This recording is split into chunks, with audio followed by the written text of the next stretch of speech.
भारत भुटान सीमाजों नांजाबनाय 42 नं उदालगुरि विधानसभा बियाबनि सिङाव थानाय माखासे कुन्द्रबिल ओनसोलनि रेभिनिउ गामिफोराव थांनाय दान मोननैसो सिगांनिफ्रायनो सरकारनि फारसेनिफ्राय एभेक्सन खालामनायनि नटिस फैदों होनना गोसारनाय लोगो लोगोनो ओनसोलाव मोनसे गोजोन गैयै थासारि सोमजिनायखौ नुनो मोननाय जाबोदों। जाय थासारिखौ लानानै रायजो राजाफ्रा गोबां बायदि माहारियारि आफादनि दैदेनगिरिफोरजों लोगोसे सरकारि मावख'गिरिफोरनि खाथियाव गुमुरखौ मिन्थिनो थाखाय हांखुर जानानै दंमोन। बेबायदिनो कुन्द्रबिल हाथाइसालि साखाथियाव थांनाय बेलासि समाव रायजो राजाफोरखौ लानानै सान्थालि फरायसा आफाद, उदालगुरि जिल्ला दुलाराय बर' फरायसा आफाद लोगोसे उदालगुरि जिल्ला हाग्रा बिफाननि गाहाय मावख'गिरि सान्तिपुर बिट अफिसार बिथांमोननि गेजेराव मोनसे सांग्रांथियारि मेल हाबाफारि जानानै थाङो।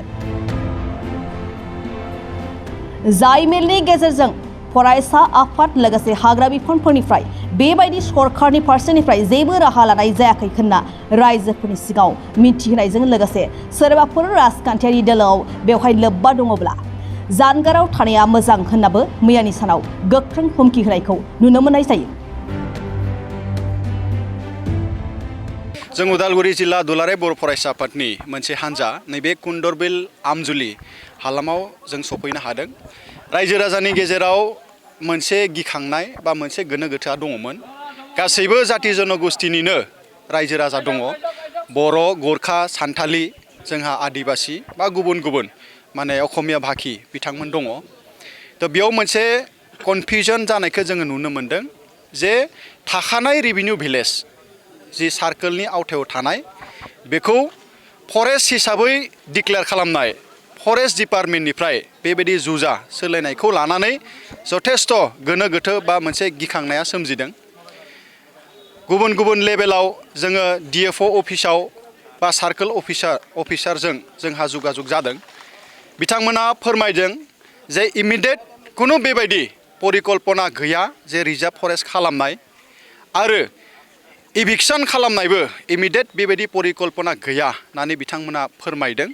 नाथाय बिथांमोना मोनसे बाथ्राखौ रायखांदों, जों रायजो राजा हिसाबै DFO आरो सार्कोल अफिसारनि बाहागो लानायाव जिहेतु जोङो सावरायदोंमोन जे नैबे सीमा ओनसोलफ्राव रेभिनिउ भिलेज आरो फरेस्ट भिलेजनि स्पेसिफिक जिहेतु सिमना गैया, बिनि थाखाय जाहाथे मोनसे क्लियार आइडेन्टिफिकेशननि थाखाय सार्भेयाबो प्रयोजन जायो।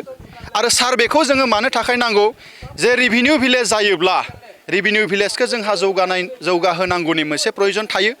बेखौ जाय हान्जायानो सरकाराव फैयाथों मानो बिथांमोना खालामनांगौ जायो। बिभिन्न आसनि रुपायननिफ्राय लानानै सोलोंथाइ बिथिंनि माखासे फसंथान बेयाव गायसननायनिफ्राय लानानै थ' बेफोर बिथिंखौ DFO आरो सार्कोल अफिसार बिथांमोना फोरमायदों जे दायो जोंबो एक्जेक्ट बेयाव सार्भे खालामाब्ला बा सरजबिन तदन्त खालामाब्ला मबे सिमाया रेभिनिउनि मबे सिमाया फरेस्ट ओनसोलनि बेनि थाखायसो जों एसे साखाफारा जादोंमोन। नाथाय रायजो राजाया जुदि बेखौ लुबैयाब्ला बा माहारियारि आफादफ्रा बेखौ लुबैयाब्ला निउट्रेल मोनसे एजेन्सिजोंबो बे सार्भेखौ खालामजायो होननानै बिथाङा बुंलांदों जे दिनै आसामनि सार्भे खालामनाय बिफानफोर दङ, गुबुन गुबुन बेबायदि निरपेक्ष बा निउट्रेल आफादफोर दङ, बिथांमोना खालामथोंसै। बेयावबो जोङो बिसायख'थिनि उनाव जोङो सावरायनो हायो होननानै रायजो राजा बिथांमोनखौ प्रतिश्रुति होदों।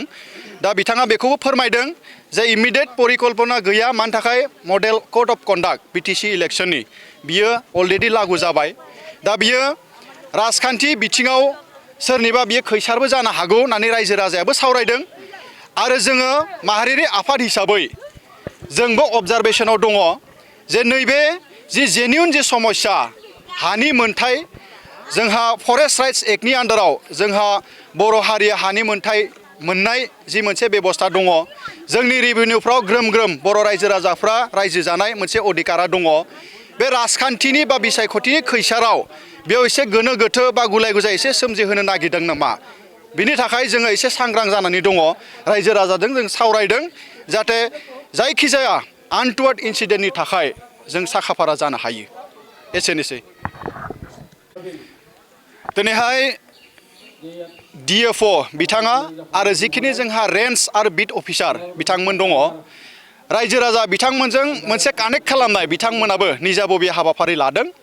आरो बिथांमोना एसुरेन्स होदों आरो आश्वास होदों जे कुनु रायजो राजाया गिनांनाय मोनसे परिबेसखौ बिथांमोना लाबोआ सरकारा बेबायदि पलिसि लायाखै आरो मायबा मोनसे सार्भे खालामनांगौब्लाबो रायजो राजानि कनसाल्टेसन आरो रायजो राजाया जायखौ निरपेक्ष होननानै सानो बेखौसो खालामनाय जागोन होननानै बिथांमोना प्रतिश्रुति होदों दा बिनि थाखाय जोङो बिथांमोननि खोथाखौबो जोङो नोजोर होदों जे मा लाइननिफ्राय बाथ्राफोरा फैगासिनो दङ थ' बिनि थाखाय जोङो रायजो राजा हिसाबै जों खौसे जानाय जों हाबाखौ माहारियारि आफाद हिसाबै जों मावदों आरो बिथांमोननिफ्राय क्लियार मोनसे मेसेज जे दायो इमिडियेट कुनु इभिक्सन कुनु बेबायदि सार्भे खालामनाय कुनु रेभिनिउ भिलेजखौहाय फरेस्ट भिलेज हिसाबै डिक्लेयार खालामनाय बे थासारिया जानानै फैयाखै आरो बेबायदि खालामनाय जानाय नङा होननानै बिथांमोना थोंजोङै जोंनो फोरमायदों।